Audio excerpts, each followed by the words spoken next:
បាទជំរាបសួរបងប្អូនប្រជាកសិករទាំងអស់ដែលនិយមតាមដានភេកផ្ទះកសិកម្មរបស់យើងថ្ងៃនេះខ្ញុំបាទសូមណែនាំបងប្អូនតាក់ទងជាមួយនឹងស្មៅដែលយើងអាចរកបាន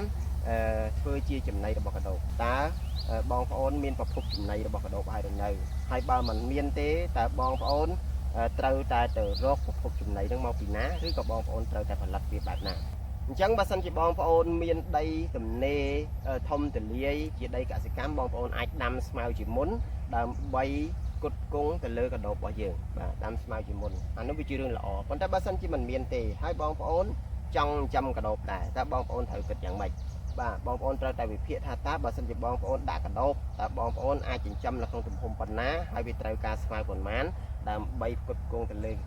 ជាចំណីកដោបរបស់យើងបាទហើយស្មៅនោះទៅរកពីណាបាទសម្រាប់រដូវវស្សាបងប្អូនមិនជាសូវបញ្ហាចោតហ្មងទេប៉ុន្តែសំខាន់បងប្អូនក៏ត្រូវតែសិក្សាដែរថាបងប្អូននឹងមានបរិវេណដែលសម្បូរទៅដោយស្មៅធម្មជាតិនឹងគ្រប់គ្រាន់តែអត់បាទសម្រាប់ខ្ញុំថ្ងៃនេះខ្ញុំមកច្រូតស្មៅធម្មជាតិ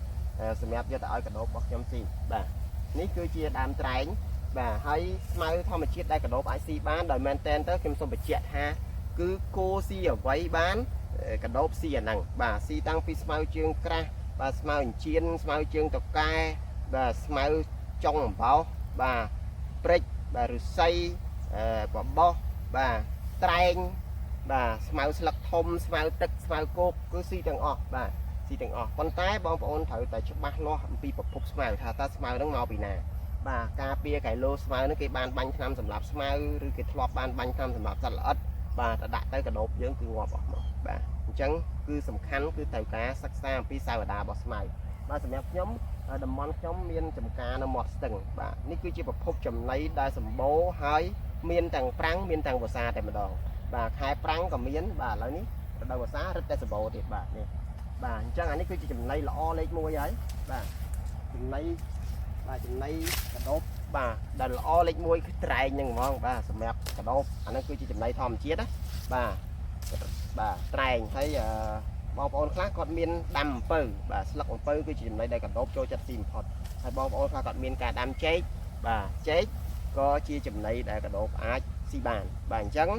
បើបងប្អូនមានប្រភពចំណីហើយបងប្អូនចង់បង្កើតចំណូលបន្ថែមតាមរយៈវិស័យកសិកម្មនេះបងប្អូនអាចងាកមកចិញ្ចឹមកដោបបានពិចារណានៅក្នុងការចិញ្ចឹមកដោបបានផ្ទះកសិកម្មយើងខ្ញុំក៏មានការផ្គត់ផ្គង់នៅពូជកដោបបាទពូជកដោបសម្ភារៈសម្រាប់ចិញ្ចឹមកដោបព្រមទាំង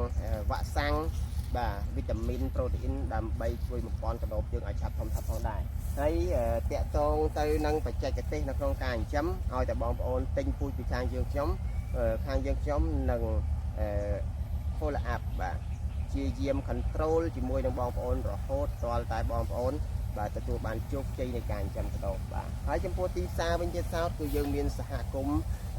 ទិញកដោបកម្ពុជាដែលចាប់ដៃគូយ៉ាងរឹងមាំហើយពួកគាត់គឺជាសវិសមួយដែល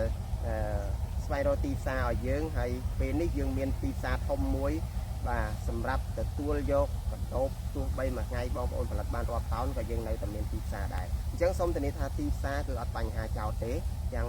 ទីផ្សារពងកដោបទាំងទីផ្សារសាច់កដោបបាទសំខាន់បើសិនជាបងប្អូនចង់ជ្រាបច្បាស់បាទអាចទំនាក់ទំនងមកកាន់ខ្ញុំបាទផ្ទាល់តាមរយៈលេខទូរស័ព្ទបាទ010 371 451បាទយើងខ្ញុំនឹងផ្ដល់ព័ត៌មានលម្អិតបន្ថែមទាក់ទងនឹងបញ្ហាការចិញ្ចឹមកដោបរបស់បងប្អូន